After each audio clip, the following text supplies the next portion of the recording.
This is Platemark. My name is Ann Shafer, and I am your host. I'm an independent curator specializing in prints and printmaking, and you've reached us at Series 3 of Platemark, which looks at the print ecosystem and all of the various roles held within. Today's guest is Deb Chaney, who is a Tamarind-trained master printer lithographer who has her own imprint and also has teamed up with her partner Stéphane in a duo eponymous imprint. They have studios in Paris in the south of France and also in upstate New York. She is a delight and has wonderful stories to tell, as they all have. Let's see, housekeeping. I identify as a cishet white woman and I use the pronouns she, her. I record Platemark in Baltimore, Maryland, the land of the Piscataway Conoy people. Images will be over on the show notes. You all know that at platemarkpodcast.com. Also over there, you can hit support and donate and help me keep the lights on. I'd really appreciate it. All right, let's get rolling. Deb, good morning. It is wonderful to see you. Thank you for coming on Platemark.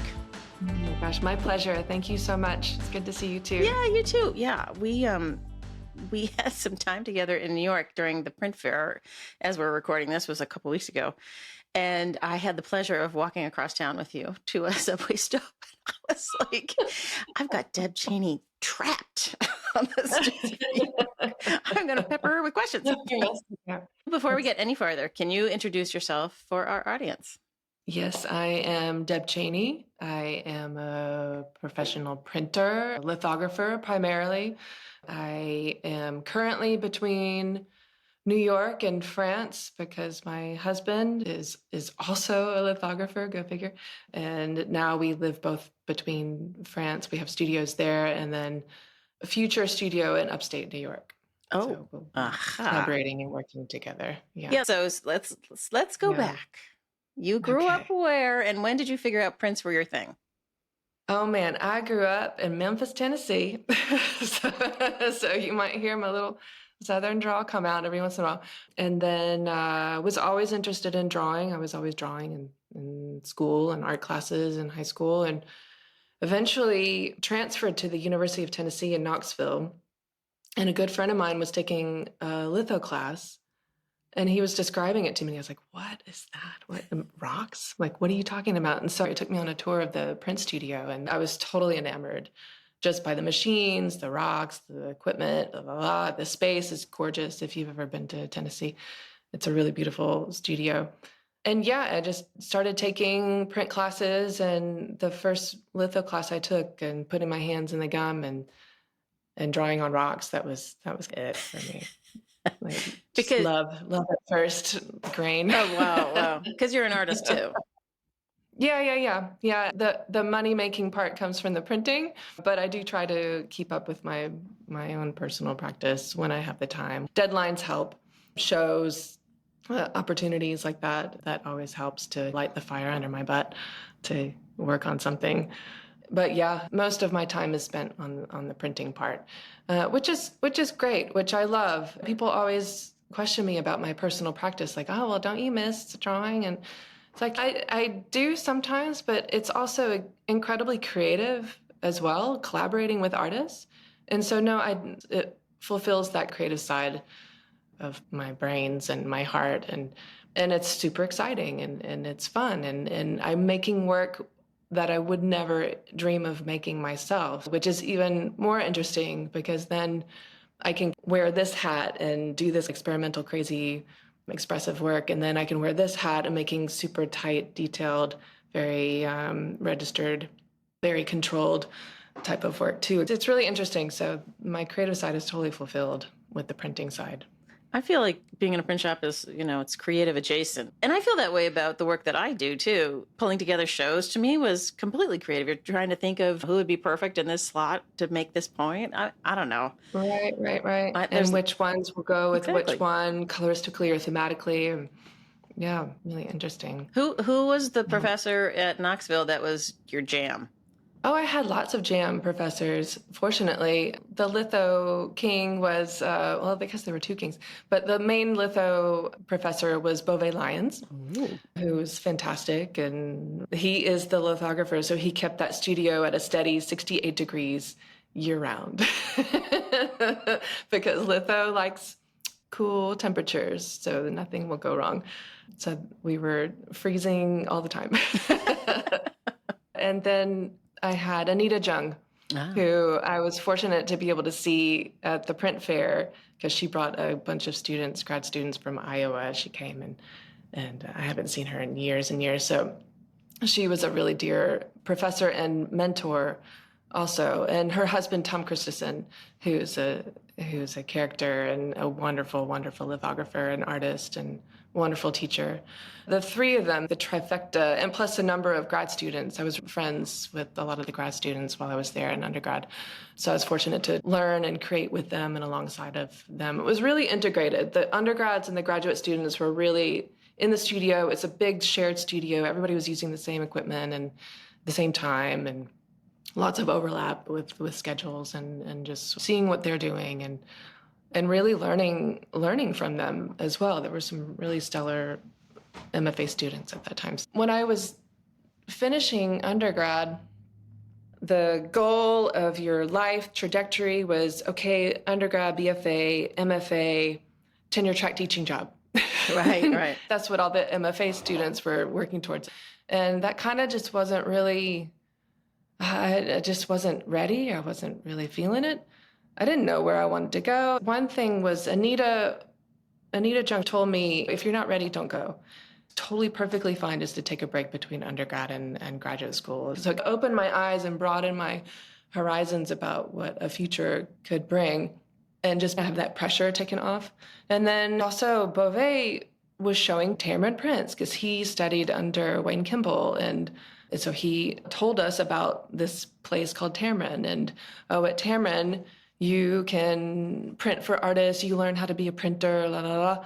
And then here's these fabulous prints, voila. And we were like, whoa, wow, okay, what's this thing called a printer? And, oh, that's interesting. And then they also had a really great visiting artist program where we had at least one or two visiting artists come per year or sometimes per semester. And all the students, anybody could be involved if they wanted to. So whether it's tearing paper, mixing inks, or even printing. So a lot of times I was on the press printing, litho, relief, whatever, silk screening motor oil with John Rousseau, or printing a linoleum block for Eric Avery. Phyllis McGibbon was one of the visiting artists too. It was really eye-opening to realize that I really enjoyed that part of the production and the printing and the technical side of it. And also just learning about different styles of creating. So you had Carmen Colangelo, who was like, yeah, let's just see how it goes. And then we'll see, I'll make a decision afterwards. And then there's Phyllis McGibbon, who's like, okay, we're going to do this, and then we're going to do this. And I have this fabric that we're going to collate. And it was very exacting.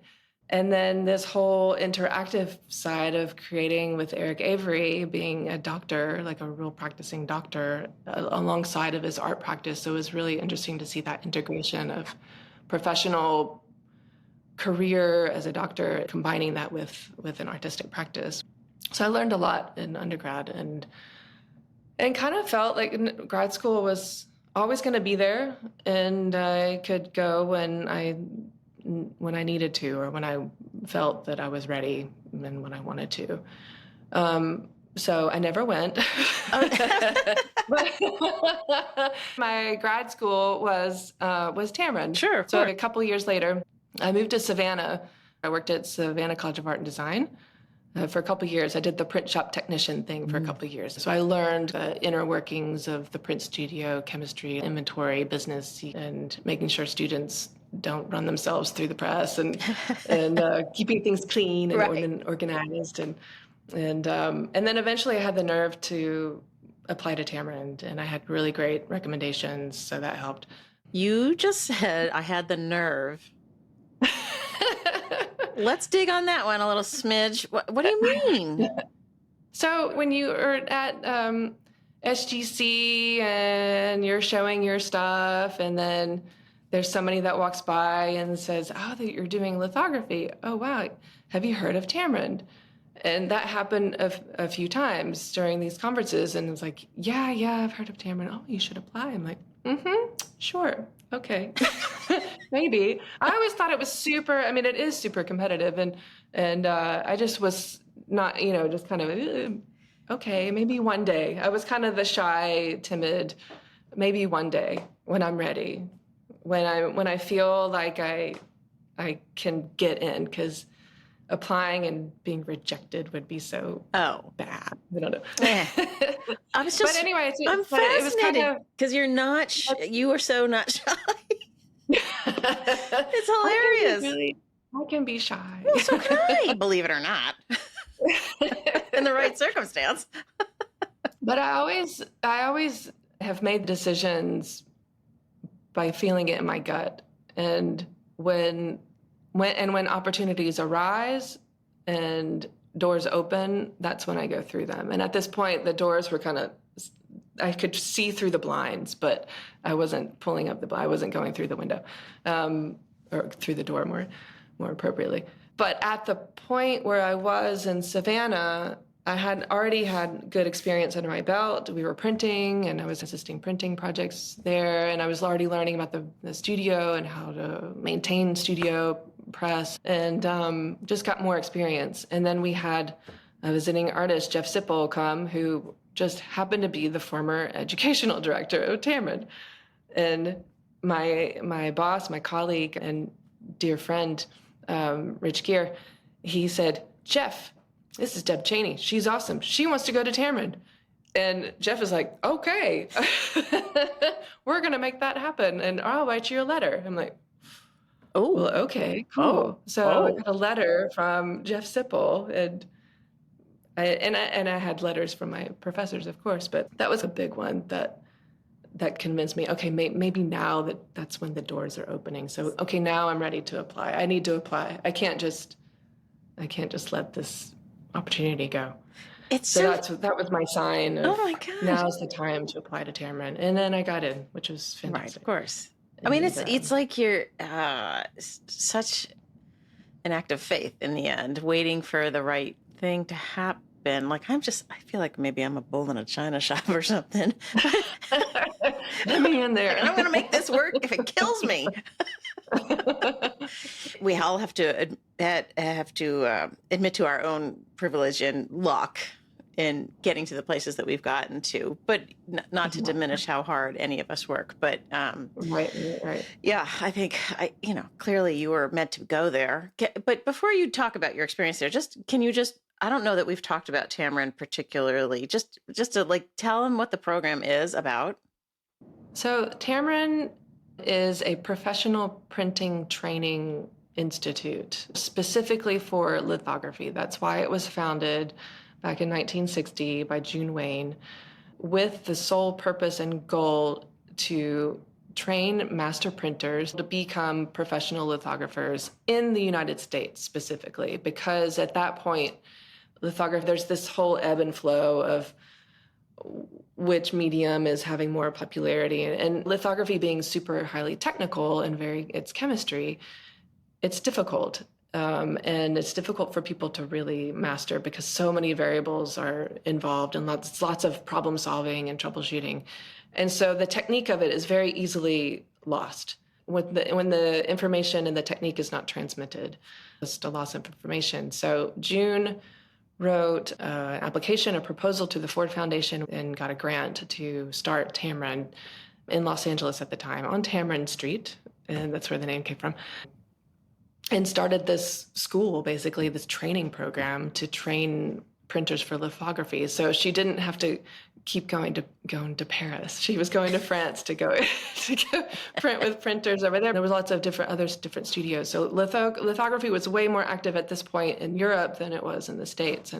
And so there was a group of badass women who were learning more and more about recently, June Wayne, Tatiana Grossman, and Margaret Lohengrund, who were finally having the privilege to learn about with the exhibition at Print Center. This was this trifecta of badass ladies truly trying to make a resurgence of contemporary lithography practices in the 1950s and 60s. So Margaret Lohengrin started before these other two women and had a major, major influence on the two, June and Tatiana.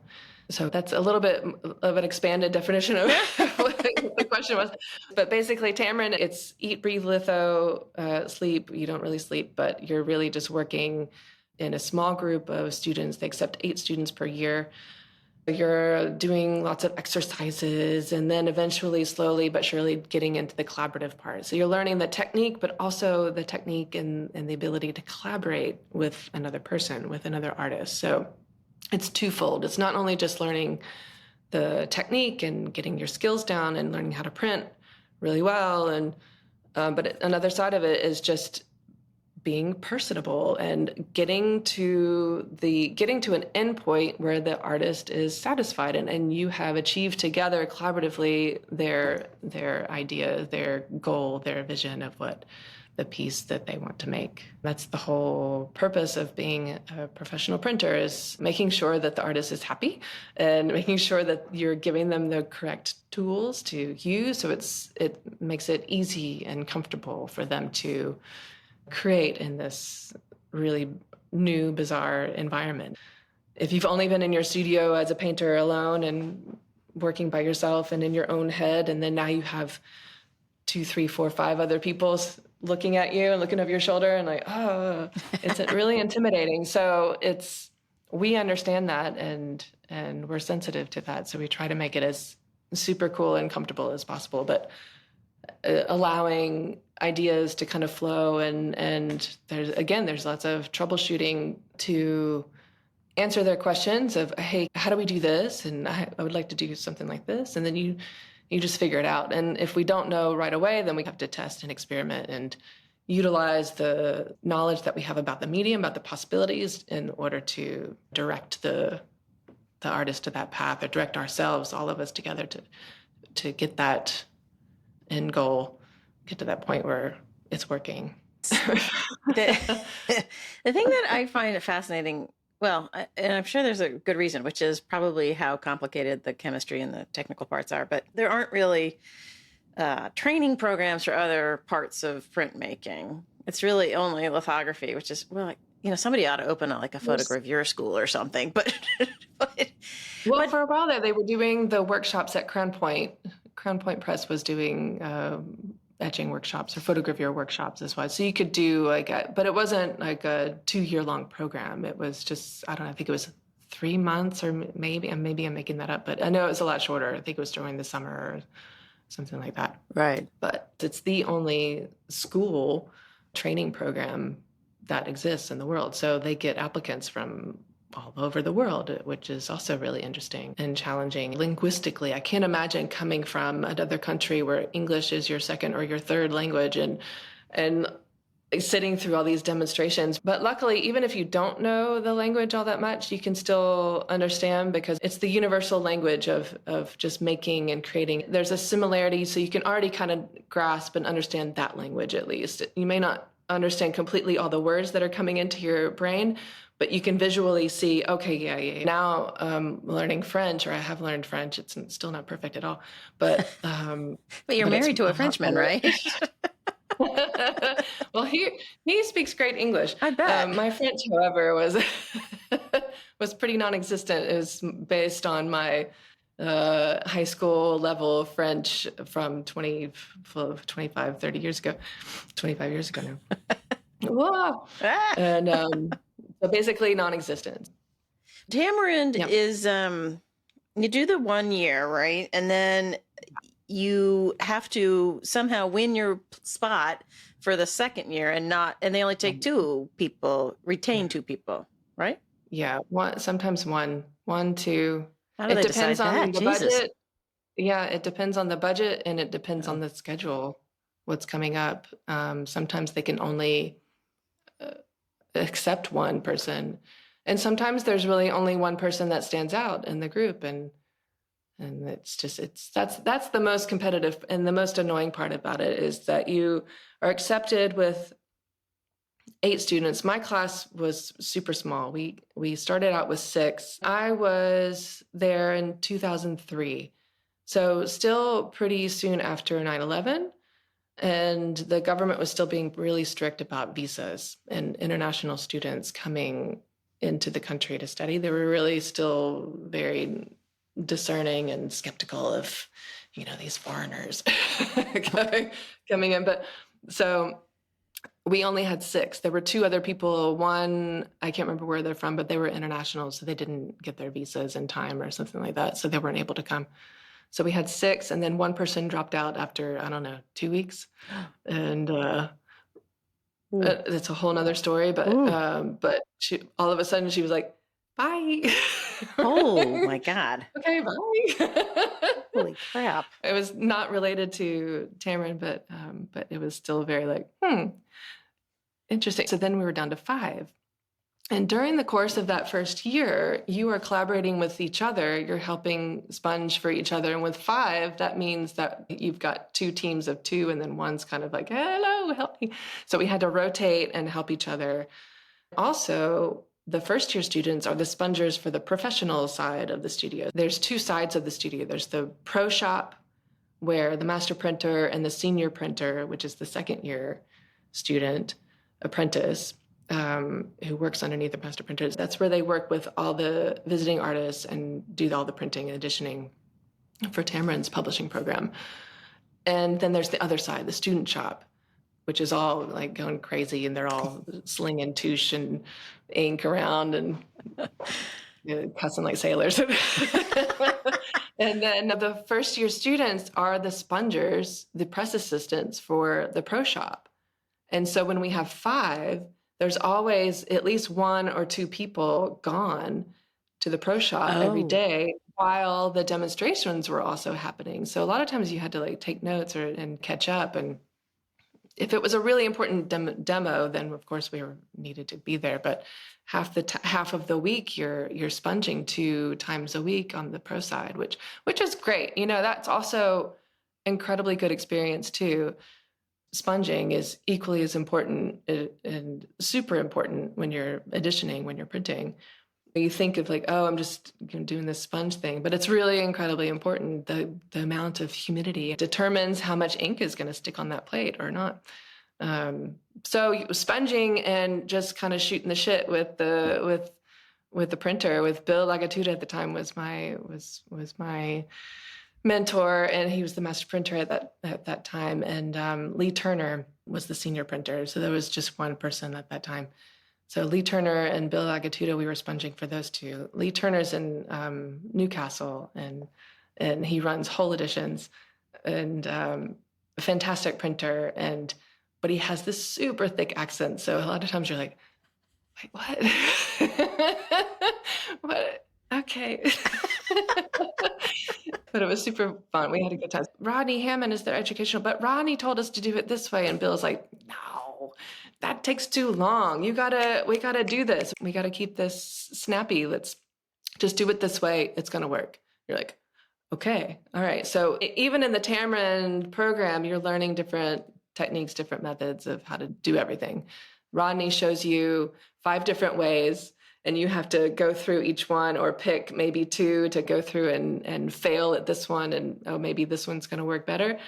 But he gives you these variables like, well, you could do it this way, or you could also do it this way, or you're like, just tell me. Right. And then Bill, you go over to the pro side and he's like, just do it this way. It's going to work. And then, so it was really nice. You learn a lot on just sponging and being at the side of the press, just watching their technique and the efficiency. And it's really a dance. Each person has their little role, and it's really a beautiful experience and movement when you're so in sync with the printer and he's rolling, and as soon as he gets off that plate or stone, you're sponging, and then you've got the press and the newsprint, the flip and the flop and the tempin and all. As long as it's going smooth, then it's super fun. And then when there's litho hell that happens, then that's not as fun, but you get through it together. What's the first and most often thing that goes wrong? Image starts to fill in and go darker. Starts to take more ink. That's the most common thing, especially when you're dealing with touche wash. Touche wash is the liquid medium of lithography, very painterly. It's almost like watercolor. but with the specific texture. But that's the most difficult drawing material and medium and drawing medium in lithography, because it tends to fill in really quickly. And so you have to know what to do. You have to right. you So see it right when it happens and catch it. And you then okay. Can you just for the lay people who are listening, including me, when you say fill in, what's happening? literally the places that aren't supposed to take ink are taking ink. So there's the greasy drawing material, and even with touche wash or a crayon, you have these little, it's a texture, it's the stone texture. So you've got this little grease dot and then a little white thing around it. But so even if you see, oh, there's drawing material there, you look closely and there's little points of lightness in the white areas where there's no drawing material. It's just the color of the stone showing through. So those areas are supposed to be protected by the etch or the gum and the nitric solution that you pour on it to prepare the stone. But those, if there's just a little bit, not enough water, or maybe your ink is too greasy, or it's a number of different variables, those little white areas will start to accept ink, and it looks like a black mark instead of a gray mark. Does that make sense? Yes, it does. Thank you. It does make sense. It's just where ink's sticking where it's not supposed to, so it gets darker. So there's more ink that is sticking to the stone. And the image, if it has a greater quantity of ink, it's going to appear darker. Sure. So if there's a line that has texture and now there's no texture within that line, that's a problem. And the breakdown can be as simple as too much or not enough water? Usually not enough water. Okay. Because when you watch videos of people sponging or doing it themselves, like Lee has great videos up on Whole Editions site. Yeah. He's wiping it down, rolling the ink. It's like it's so much wiping or sponging, excuse me, with water. I'm like, how can it be that you need to, like, even if it dries up, shouldn't the last sponging do the trick? Like, there's a lot of repeating sponging. Yeah, you're just trying to really maintain that level of water and humidity all the time. Constant. Because and the where you are, where you're printing, that makes the difference too. There's another shop in Japan. It's called Itazu Litho. And when you watch their videos, they're rolling like super slow. How are they rolling that slow? And it must be 1,000% humidity there, because if it's 0% humidity, like it is in New Mexico, you're like, yeah, you're sponge, and then roll, and then sponge, because if it dries out, the ink is going to stick. Okay. Does that make sense? So you have to maintain that level of water across the surface of the stone for the ink on the roller to not stick to where there's water, because oil and water don't mix. Right. Oil-based ink is not going to stick to the place where there's water. Right. It's only going to stick to where the oily drawing material is. But the other thing that's confusing to me is, sorry, people, is It's okay. You're sponging the entire surface, greasy part or no greasy part. Yeah. And it always amazes me that the greasy part isn't, spooging or something. And that's because you fixed it with some chemical something or something. It's the consistency and the texture of the ink. So litho ink is really tacky. Oh, it's okay. Super sticky and tacky. So it sticks to one thing, it sticks to the roller, and then it gets released and sticks to the drawing on the stone. And then that ink is going to stick to the paper once it's run through the press. So or it sticks to the rubber blanket on an offset roller. So it's all about this tackiness. So it stays where it should be. Right. If it's really loose and greasy, and if it's really hot, if the temperature humidity affects how litho prints. That's why Beauvais keeps it at a steady 68 degrees Fahrenheit. It really likes cold weather because heat makes grease expand. So when you're cooking, you've got the oil in the pan, and then you put the heat on, and then it expands, right? And it gets really runny and loosey-goosey. And so it's the same thing when you're dealing with grease and hot environments and hot studios and litho studios. And I visited a studio in Cuba, and they're doing litho, and they're all shirtless and it's super hot. It's like incredibly hot, humid as hell. And even though they have air conditioning, it's still super hot and humid as hell. And this guy is printing a touche wash, and he's rolling the ink out on the slab, and then he goes over the stone one time, and then that was it. Just super fast to make sure that not too much ink gets laid on the stone. And because if you're rolling slowly, just even, like everything is, every movement and every there's so many different variables. That's why litho is so hard. So if it's hot, ink's going to expand. If it's humid, then that keeps your humidity level okay, but then that kind of affects the ink as well, because the ink absorbs some of the humidity as well. But then if you roll quick, you're going to lay down ink, but not too much. And if you roll really slowly, then you're laying down ink, but a lot of it gets deposited and laid down.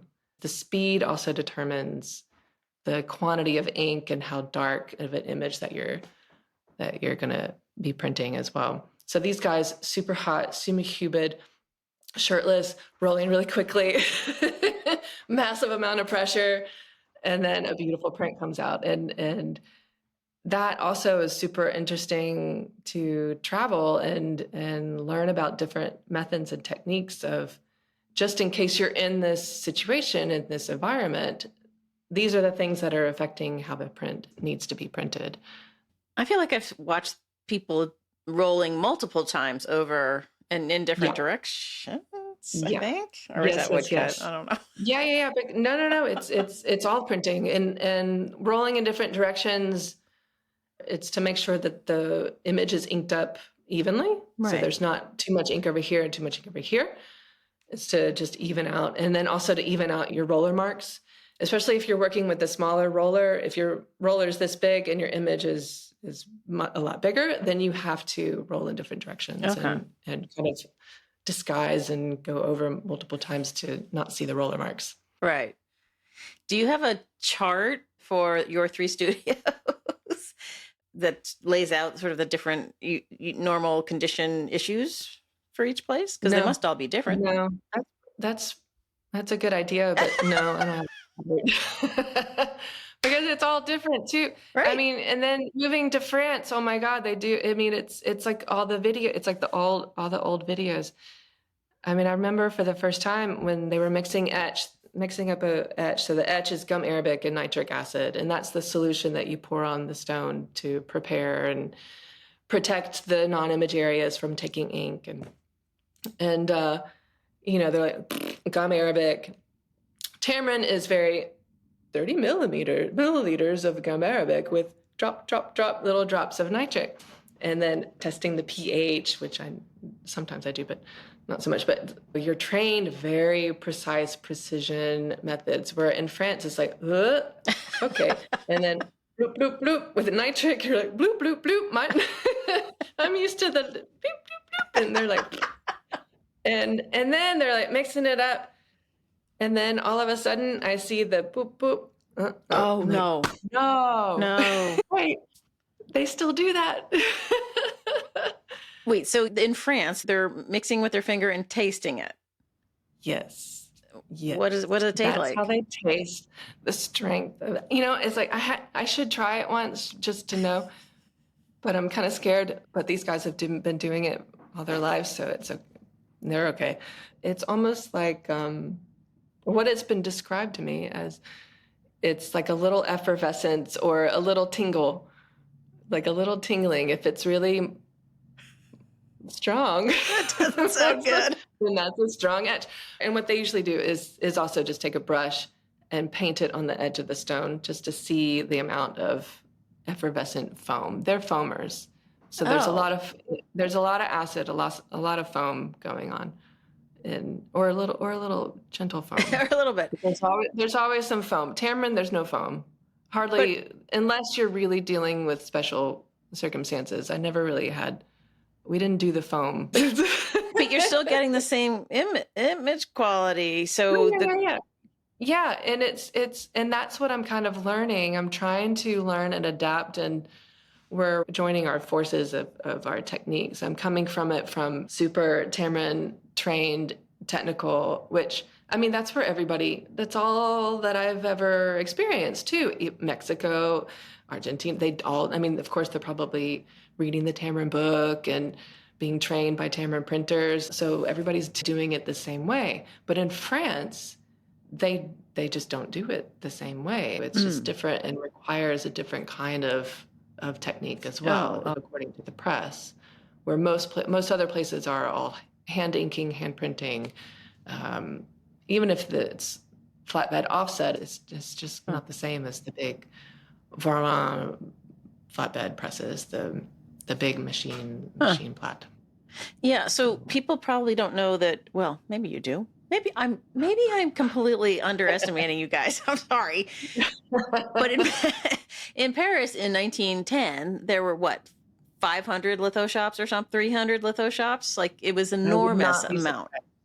surprised. Enormous amount. I wouldn't be surprised. And I'll yeah, have the to double press, check, but yeah.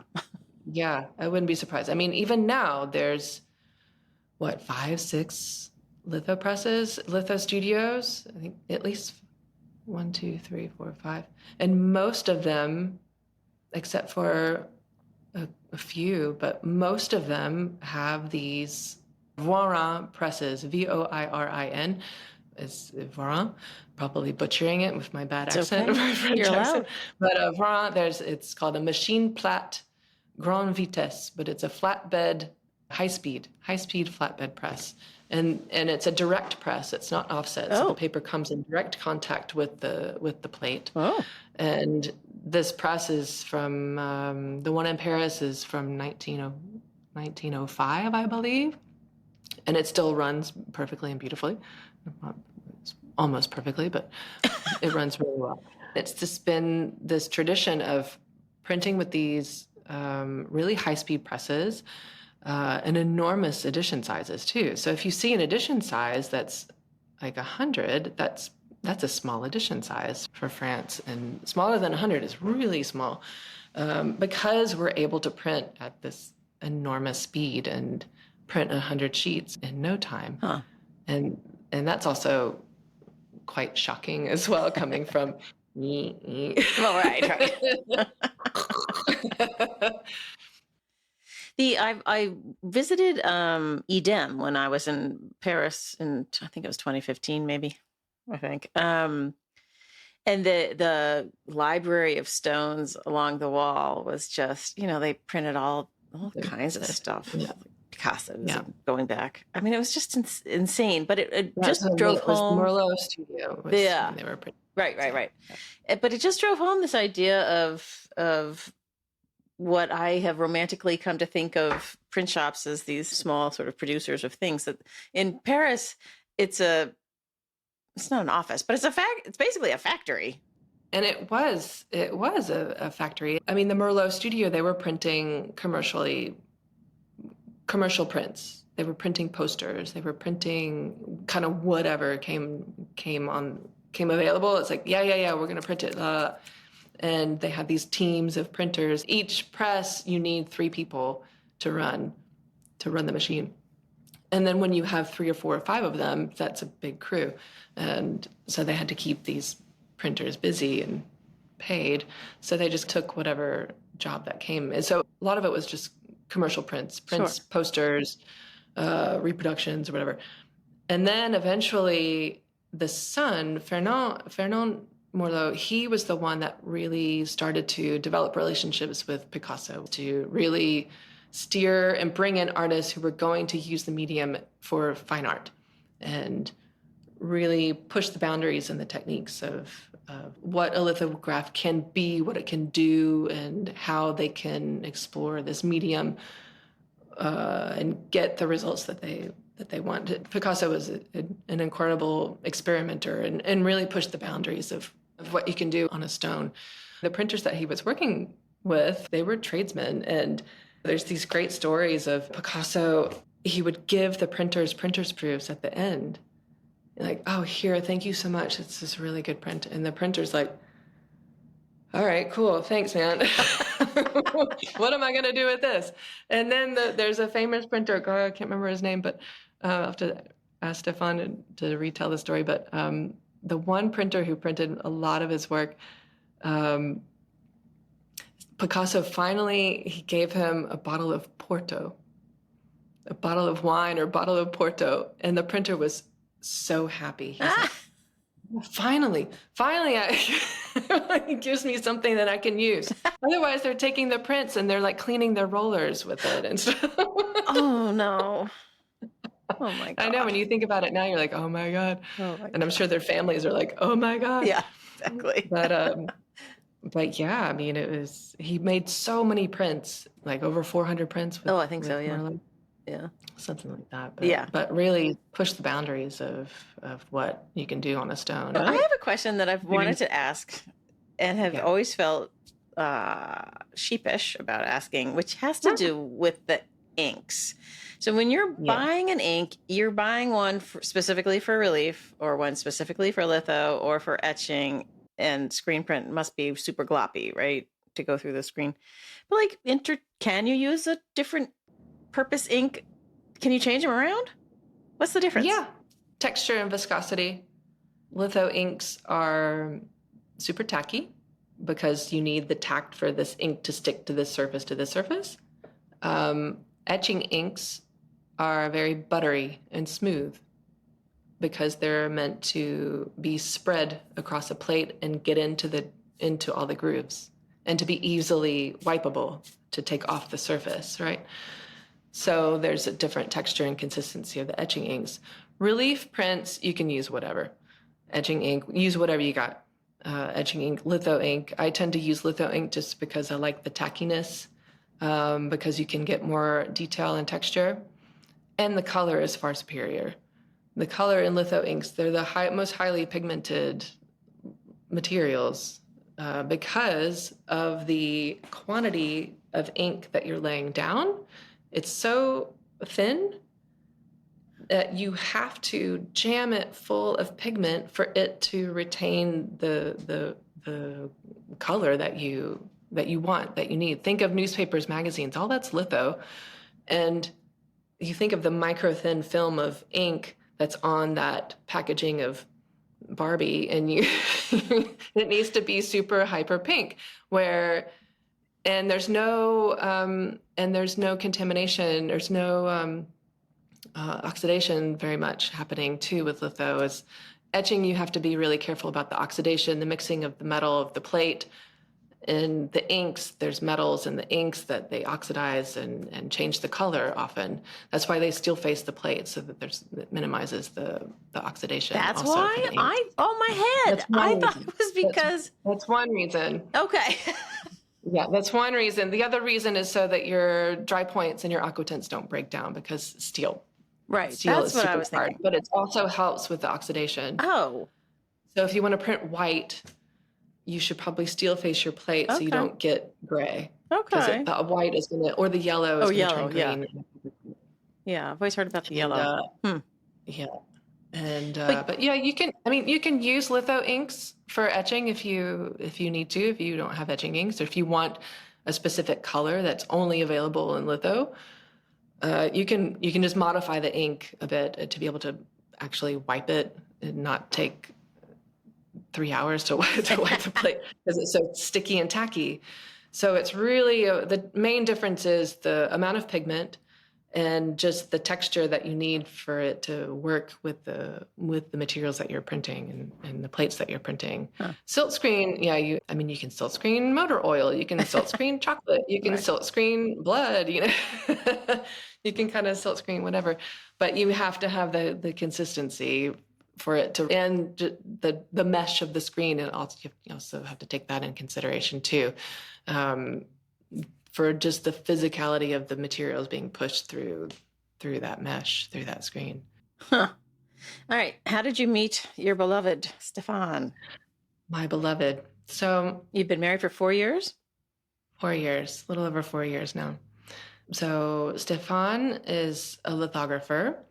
He has been since his father told him to go get a job and, oh, they need help at this print studio washing rollers and graining stones. He should go and work because he was not in school and he needed a job. And so he started at age 19, I believe, working at Atelier des Joubert and doing just that. With no intention of going into the printing business? Like he just sort of backed into it? France is cool because they're kind of raised with culture.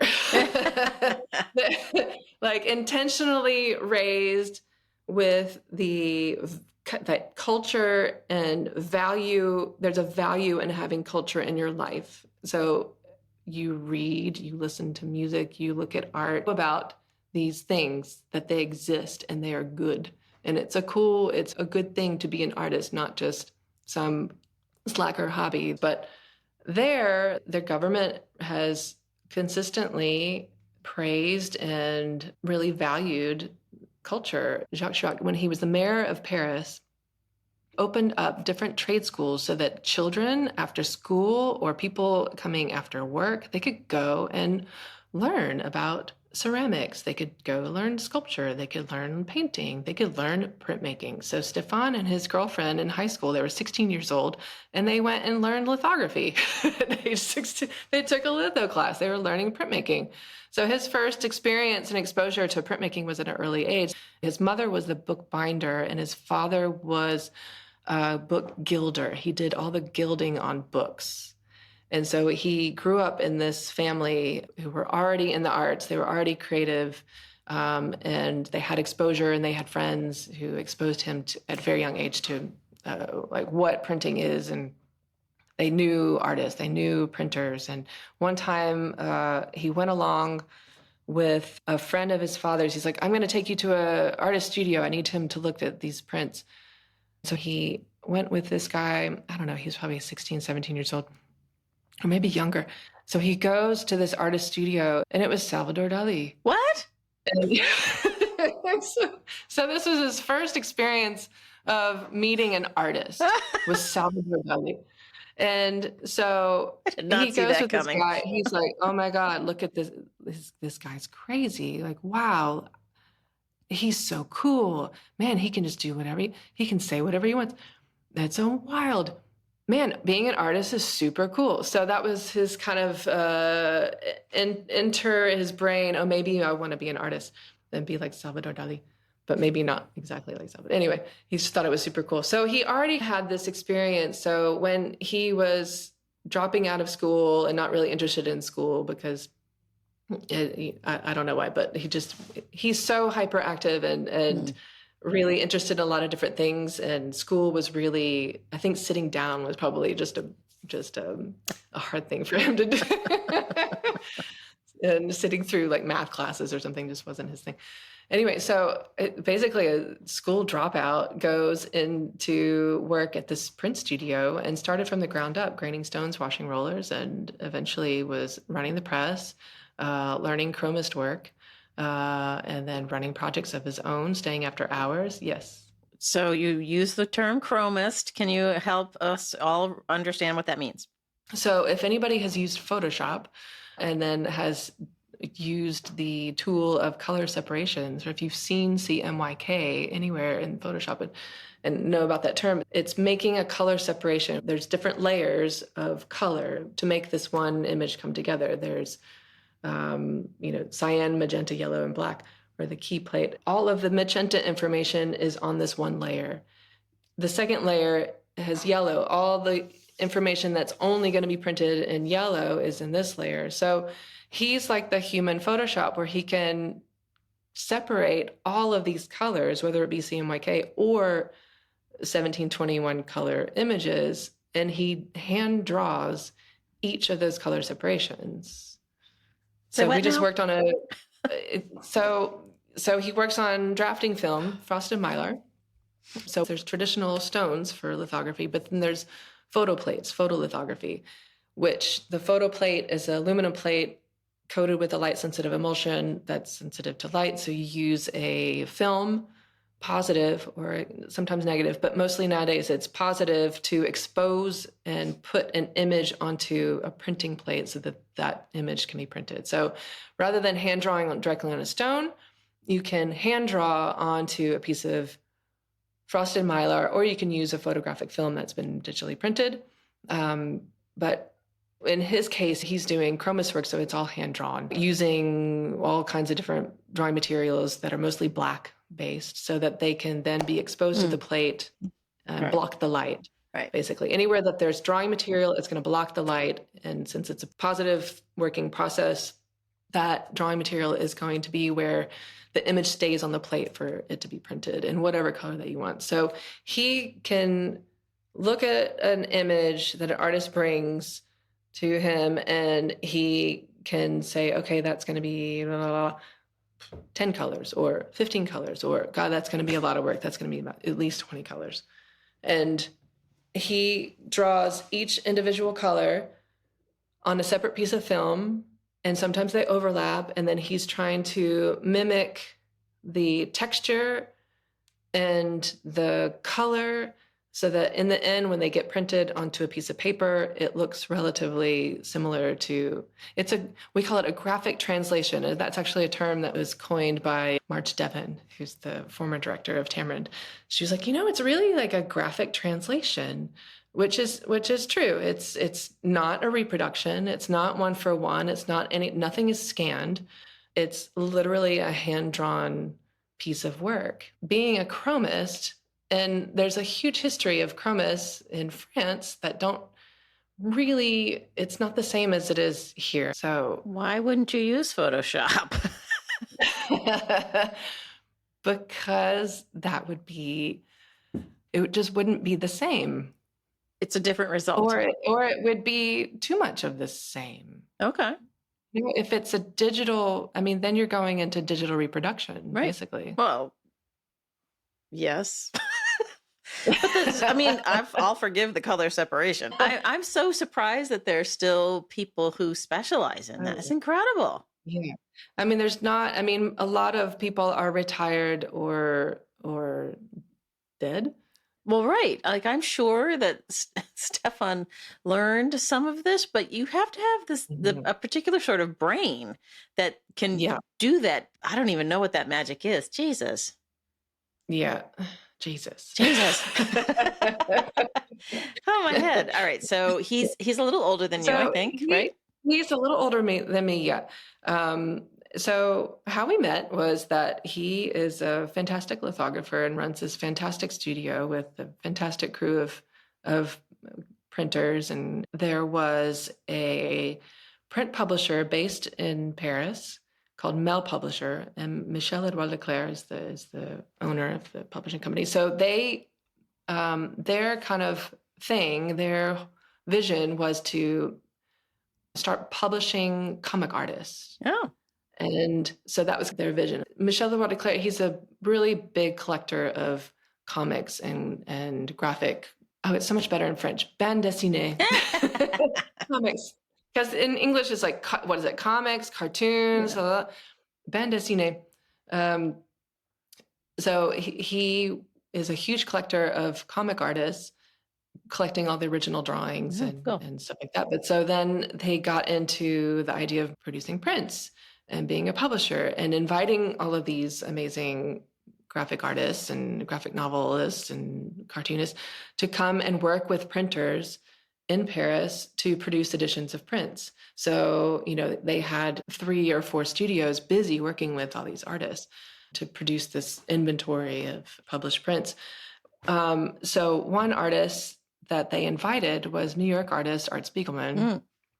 And Art Spiegelman came and worked with Stéphane and the crew over Christmas time because he was in town for Christmas because his wife is French. And I think at the time the children were probably living there.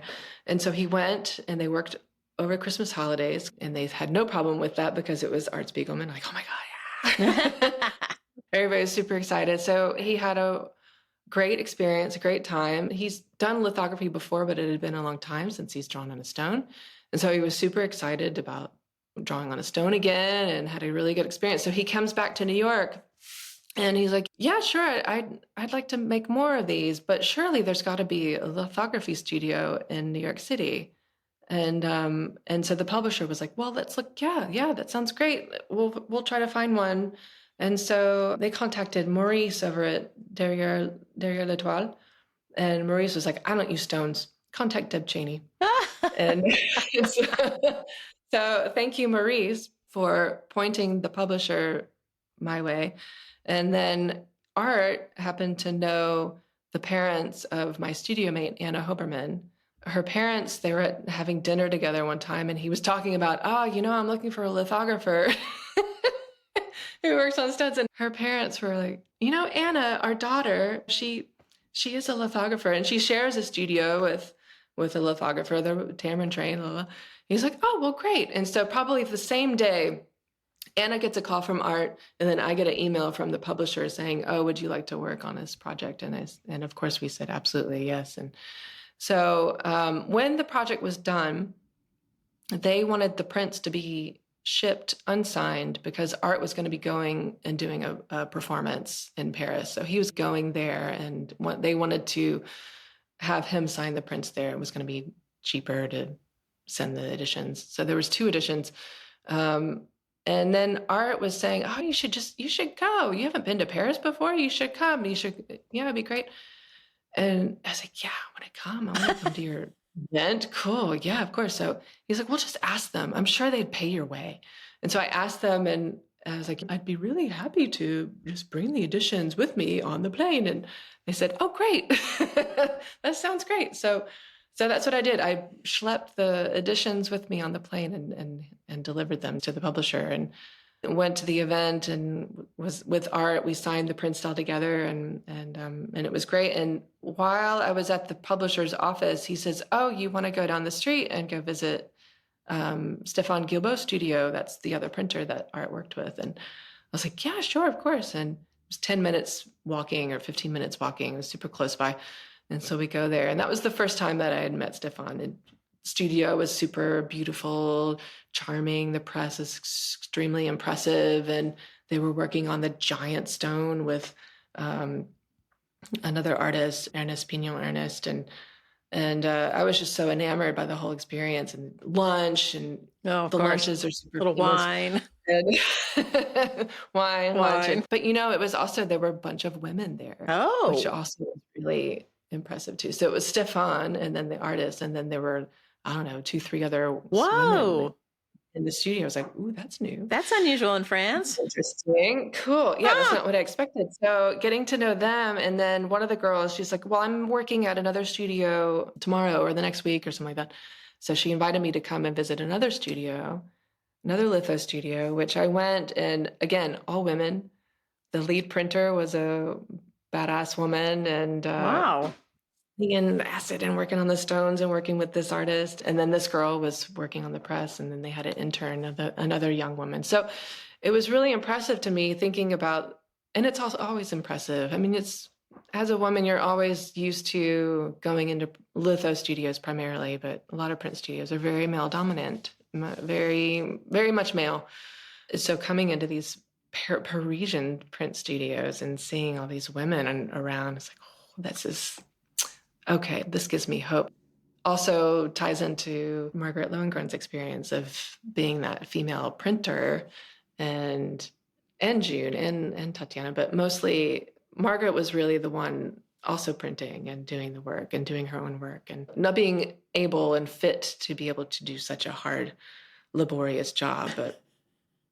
But Judith Salatkin, who's another one of my sheroes, she always says, I would just say, use this muscle. It's better to use this muscle than this muscle. I mean, why are you lifting the stones like that? You use the machine. Deb's pointing to her brain.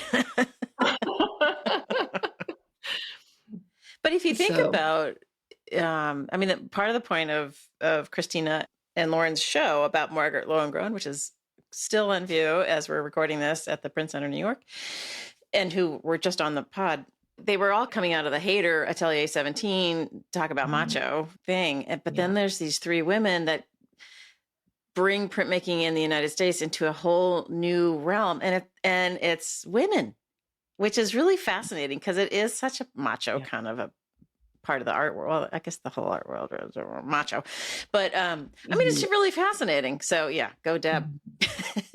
Yeah, in the New York community of printmaking and printers, I mean, there's a number of really amazing, badass females in every medium, litho, etching, whatever, which I'm super psyched about. I'm super proud to kind of know these people. They're mentors and colleagues, and I feel super lucky to be around them and be friends with them, absorb their knowledge and expertise and share the same experiences and insecurities.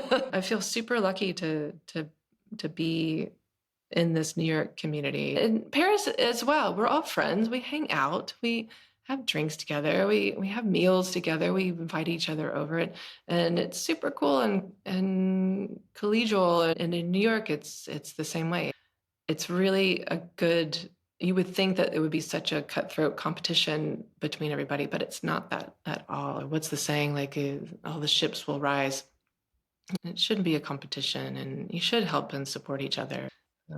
Wait, so okay, so you still haven't said, like, yes, now you've met Stéphane.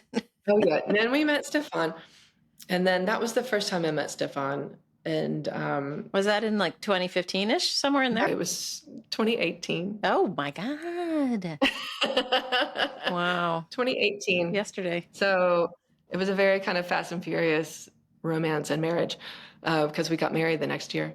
Oh, wow. And June of 2018, went to Paris, met him for the first time, and then Mel Publisher was having an exhibition of all of the prints that he had been working on and publishing for the last 2 years. It was the big splash, the big debut of his publishing business, and was doing a big exhibition of all the prints at Art Curial, which is this big fancy art auction house on the Champs-Élysées. And so I said, hell yeah, I'm going to go to that. So I'm going to go back to Paris in September, and I'm going to contact the printers that I met, the print shops, and see if I can hang out and work or visit, just to kind of know more about the print studios and get that tax write-off. Just for business, right? So I did that. I contacted a couple people, and Stéphane immediately wrote back. He's so good about correspondence. Now that I know him, he's always writing. But he wrote back immediately, yes, it'd be great to have you. Good to see you again. And yeah, let me know when you're going to be coming. And oh, by the way, do you need a place to stay? Because I'm going to be out of town. Blah, blah, blah. And I was like, whoa, maybe. And I had already had an Airbnb booked, but there were like a couple nights that I was going to stay with a friend. But the friend ended up breaking up with his girlfriend, and so he had to. Didn't work out. So I had to find another place to stay. And so I said, could I stay for, I don't really know you very well, but could I stay for a couple of nights? And then I have this Airbnb. And he said, yeah, of course. And that's when we started hanging out, getting to know each other, and just talking, and talked about life and past lives and future life of what we see us doing. And we just had a lot of similarities and similar experiences and similar loves and life experiences and goals and future. And so we just started hanging out more and more. And he came to New York for print fair, and then we hung out then. And then I went to a friend's exhibition in Rome, and he's like, oh, well, I can come meet you there. And I was like, okay. And it's just slowly but surely and very quickly, boom, we're engaged. And that kind of was it. It just was super fast and furious and came out of nowhere for both of us. Oh, wow. And then got married in 2019 really quickly. But fortunately, because the next year was COVID. Oh, right. Oh my God, this is yesterday. Yeah.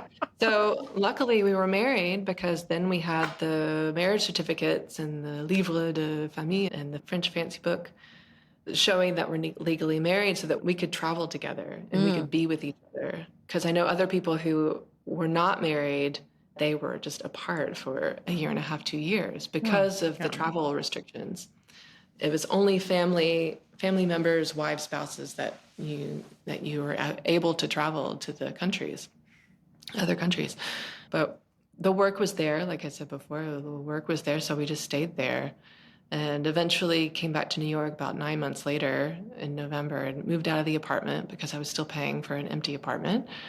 And then went back to France and then kind of was working and trying to figure out what we were going to do, making plans. And eventually finally came back and again started our search for someplace to buy. We were looking at it in upstate New York just because we knew and recognized in ourselves how much we loved being outdoors and in the countryside. But we wanted to find someplace close enough to the city that we were able to have access to the city and have access to artists, allow artists to have access to us. We moved out to Brooklyn last year. It was just time to leave Brooklyn. We're going to build a new studio next year. It should be done and set up shop here. And I've been in France basically pretty much full time for the last 3 years or more now, and really crash coursed French. And it was really, it was hard. It was really hard for me, but I think it was also hard for all my colleagues. They speak English, but just shooting the shit at lunchtime or just, you have to learn the terminology and the words working on that press. Sure. And you really have to kind of get up to speed pretty quickly to be able to communicate and do good work. And so that it was a challenge, to say the least. It was super challenging. Right. So there's Deb Chaney Editions, which is going to be built, well, exists, but the physical plant will be created upstate. Yeah. And then Stéphane has his own imprint, and you have your imprint as two people together. Yeah. Together. Yeah. So you got 3 businesses going. Yes. In 3 different places. Yeah. 3 different Instagram accounts. Oh my gosh. Yeah. Well, tell us. You have 3? Oh God, but Instagram. But man, Instagram's so cool because I show up at the print fair and everybody knows what I'm doing. Like, oh, France looks so cool. You guys are doing such cool work. And oh, that machine's amazing. Oh, that stone graining machine. Oh my gosh. Yeah, Instagram's super cool that way. And I always feared, in New York is out of sight, out of mind if you're not there and you're not present. And I always tell young people and my students, and like, gosh, you need to go, get out there, meet people, be part of the community. Otherwise, like, you're not going to get anywhere. It's your community that's going to help you, lift you up, and attend those things. It's really important. And it just goes to show, I mean, if you do the work, if you hustle and you are part of the community, it's going to work. Whenever I talk to people who are publishing, do you do contract and publishing? Yeah. Okay. I think everybody does contract. I think you're right. Unless you're publishing the super big top names, but I think even those people are still doing contract work. But contract work that's money in the pocket and not future money that may or may not enter your pocket for a long time. But yeah, we do both. If I am a young artist, how does one approach you and Stéphane to have you publish them? Are you organic? I find you through my own method, or do you welcome people contacting you? We welcome, yeah, of course, we welcome people to contact us. I think, as with most publishers, we like to discover ourselves, people, and invite them ourselves. So it's a little bit more of the invitational type of thing. But of course, I mean, I don't want to discourage anybody from getting out there and contacting. I know it's intimidating, but you just should do it, just because you never know. Most of the people that we have published is people that we already have known, who their work is, or that we have discovered ourselves, or it just really happens organically in a way. One artist, Ethan Murrow, who lives in Boston, we saw his work in an art fair in Paris, Drawing Now. His gallery was showing there. And we both saw the work. We're like, oh my God, that would be an amazing lithograph. Oh, wow, look at that drawing. And I looked at the name and I was like, oh, I know that guy. Yeah. really know him, but he worked at Tamarind. And so I got in touch with him and he said, oh my God, yeah, I would love to come. If I'm going to be there, I would absolutely love to come and draw on a stone. And so that's how that happened. But then artists like Dred Scott and Jenny Pollack, they came to us and they said, oh, we're in Paris. So-and-so recommended that we get in touch with you and would love to meet with you and talk about a project. And that's kind of how that happened. They approached us and listen, we're going to be doing this research project here in France. We're looking at grants to apply for and residencies, but this is our plan that we're going to do, and it'd be great to work on something with you guys. And so that's how that happens. They approached us in that way. And I had never met them before. Of course, I knew who Dred was for sure.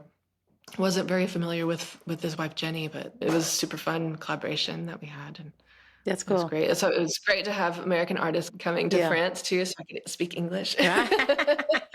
And it was being on my turf too, just working collaboratively with artists who like I'm taking the lead of the collaboration just because language.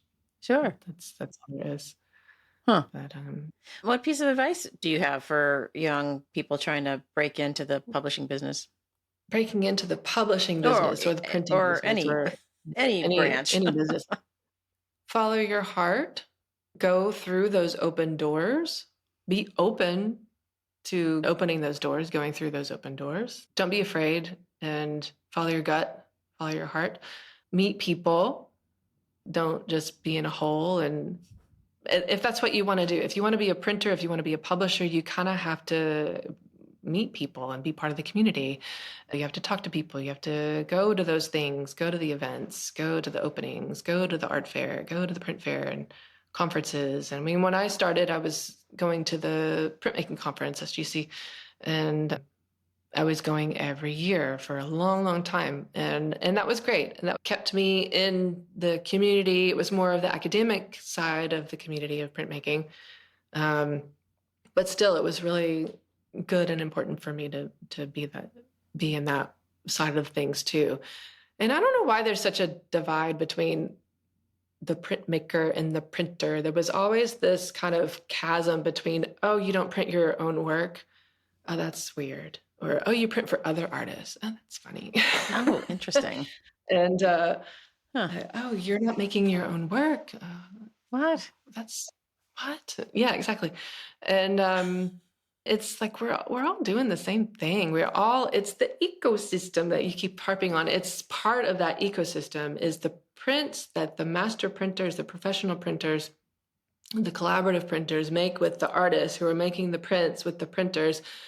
They're the ones that are innovating because that's their job and that's what they're good at, is to know the medium so well that you're able to make that jump and are able to make those leaps and bounds technically and innovatively to then reverberate back into the art world as a whole, here comes the curators, here comes the art historians, the print historians, print collections, the museum people, and then that trickles down to the students who are learning about these things too. And it's all intertwined, and every part is intrinsic into every facet of the print world. It's all for the common good. So just don't be judgy. Yeah. I worry about a lot of parts of it, but that young people don't have an extra cent to buy things that, in the 60s. That's a problem too, is that, just going through the art fair just last weekend or whenever that was, I can't afford anything. Right. I can't afford the prints that I'm producing, really. We try to keep our prices pretty reasonable because the price point in France, it's much, much lower for whatever reason than it is in New York. There's this huge gap between France pricing and New York prices. And I'm still trying to figure out why. And and how to also balance that, because we're trying to sell on both markets, because some of our artists have galleries in France, so they have to keep their prices at a certain level, and some people are selling more over there and some people are selling more over here. So we're trying to keep this balance of not having this total divide between, oh God, well, this artist is this much money. But then I don't know, I'm still trying to wrap my brains around it and try to learn. And as it's psychological too. If something's priced too low, then the collector is going to think that there's something wrong with it, or it's not as valuable, or why should I collect that when it's so cheap? The whole pricing thing. It's curious. I don't know. We're trying to figure it out, but we love the idea to keep the prices at a more reasonable price point for more medium level collectors, or new collectors can start to enter into just collecting in general. And especially young people, if they are really interested in a work, I don't want it to be prohibitive for them to start their collection. To be able to go to a show and say, wow, that work is really speaking to me, and I really would love to have that in my collection or on my wall. But, oh, wow, I can actually afford that. And that's even better. Right. And so we want to find that balance too, of just being more open and accessible to younger collectors. Yeah, it's a tough road to, because your work is worth more than you're probably pricing it at. Yeah. For your own, just labor and costs, that's so hard. Yeah. It's tricky. Yeah, it is tricky. All right. So we've been talking for a long time, and we've forgotten to really dive into your own work, which we probably should touch on briefly. Okay. So you make your own work, and it, as far as I can tell, is as chromist as it gets. A different type of chromist work. Yeah. Those are pieces. They're monotypes primarily. Oh. I've turned them into monotype collages. So kind of one way for me to work and have it be fun and encouraging me to make more work is to do something that's not incredibly labor intensive or just time consuming. But I keep all the leftover inks and mix them into new colors, or use them if I have enough quantity. And then I do these, they're technically challenging, and doing these crazy multicolor blend rolls with itty bitty rollers to giant ones too, depending on what kind of press I have access to and what scale that I can work on. It's a way for me to make work that's fun and technically challenging, but also mostly fun and enjoyable and not super stressful. It's not litho. Litho is, even though I really love drawing on stones, I just don't find the time. And that's my fault. Sorry, Anita. She's like, you need to make time for yourself. So I don't take the time to just sit and draw. And this way I can do something big and loud and bright and colorful and fun. And I can print just a few pieces on paper. And then I can do that for an afternoon. And then that's going to sit in the drying rack and dry. And then I'll come back to it whenever I have another afternoon to spend, to then play around and make different compositions. Okay. And I put the pieces of paper and collage them together to make much larger pieces this way or this way. So if I have access to a really small baby press, then I can only print this big, but then I can make bigger pieces just by collaging them together. And those pieces, I really kind of choose the colors based on my travels. I've traveled to Mexico a lot. When you travel to places like that, Latin America and places in Asia, the first thing that you really are captivated by is the amount of color everywhere. You've got neon green in a house next to a purple and pink house, and next to a blue house, and flags and banners and all kinds of decorative things all over the place. It's just super colorful and lively, and that's what I love about that culture too. Is it's so much joy, and it's just exploding everywhere that you look and see. And so that for me, it's a way for me to channel my travels and my experiences of what I see and how I feel and the experience of those, and to channel that experience through my color palette and to recreate those feelings of those experiences, but also just being visually captivating and spatially. There's lots of interesting spatial relationships and the way the colors interact with each other. And it's all litho ink, super colorful, very highly pigmented, and and I call them my little jewels. They're nice and colorful and vibrating and sparkly and fun and enjoyable to make. Sure. Yeah. I think the color work, I like your use of the word joy, because there is nothing like a lot of color to bring your mood up. It's a very human response to it, and like just being confronted with. I mean, I think that's great.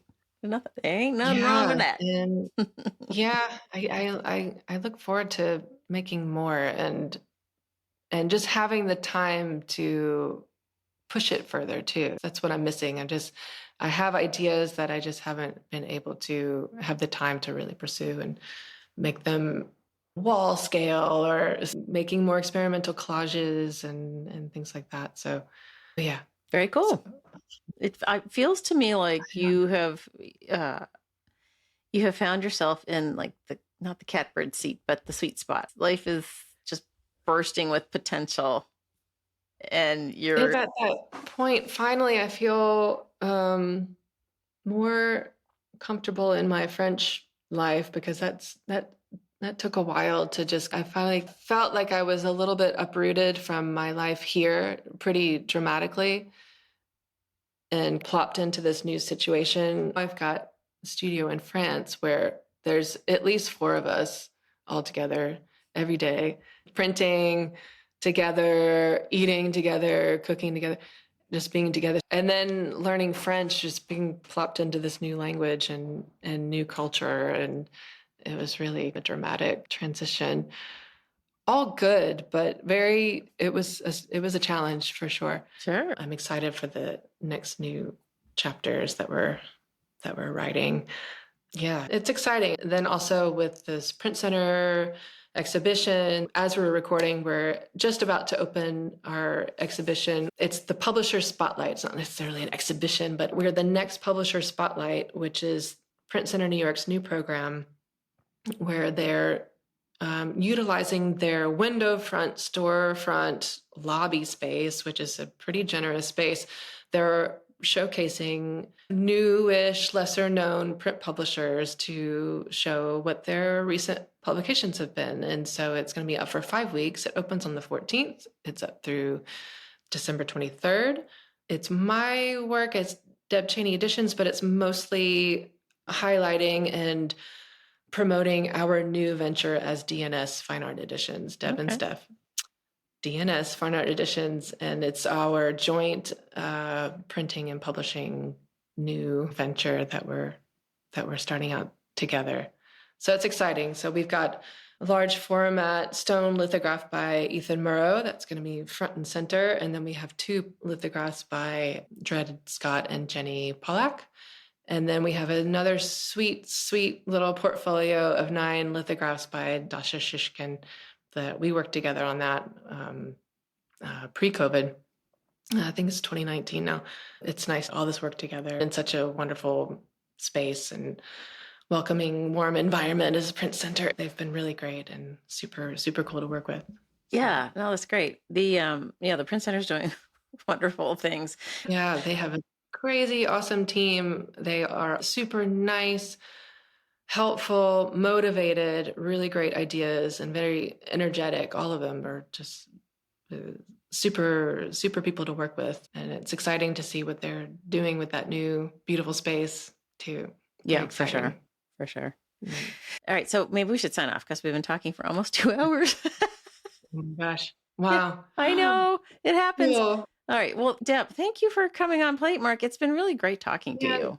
Thanks so much for inviting me. It's a real honor. You are doing such amazing work, and it's super important work. And it's cool to just listen to all my print heroes and colleagues and friends and people that I don't know either as well, but that just it's just a really good thing that you're doing, and listening and just asking the questions and picking people's brains and getting it recorded. It's really important to have archived all of these histories and stories. I was talking to Pam Paulson at the fair, and because I had just listened to her interview, and I was like, man, it's such a good idea. Like, we have all the stories, like that print was made. The artist, they're going to have their own experience of how that was made, but the printer knows the itty bitty gritty parts of how that thing went down.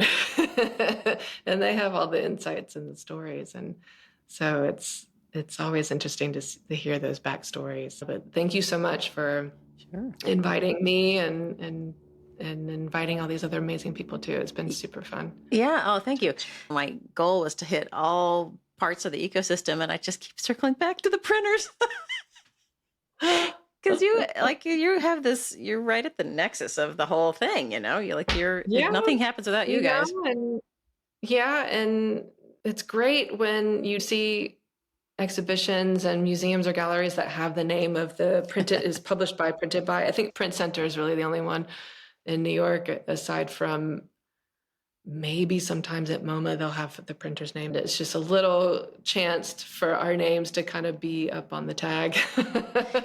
But if we weren't okay with that, then we shouldn't be printers. That's part of our job. We are behind the scenes. We are trying to make the work as good as possible for the artist to be happy. It's just all about the work, and it's the artist's work in the end. We're just the technicians to help it become a reality. Right.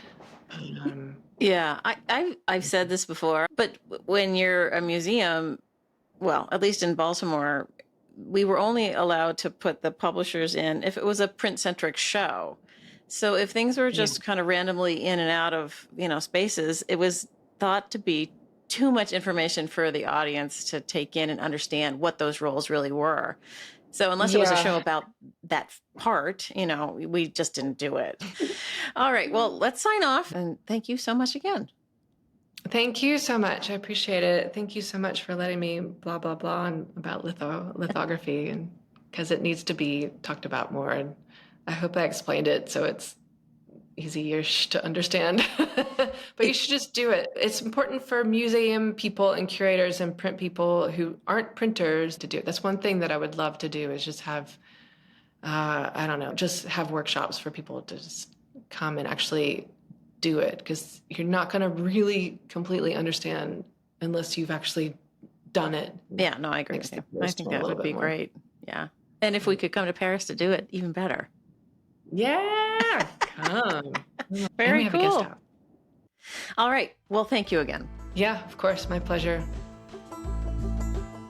Thanks for listening to this episode of Platemark with Deb Chaney, a wonderful guest. Thank you to her for being on the show. As usual, I need to send out thank yous to a variety of people. One to Michael Diamond for the use of his original music. One also to Dan Fury of Extension Audio for helping me with sound editing. It's beyond me. I don't get it. And also one to Lee Turner and Skip Barnhart for sending me soundscapes from their studios. Super helpful. Love the soundscapes. Head over to platemarkpodcast.com and hit support and donate. Help me keep the lights on here at Platemark. It's just me, and it's a lot of work. Well, with the people I thanked, obviously. They help me too. Anyway, do it. All right. We'll see you next time.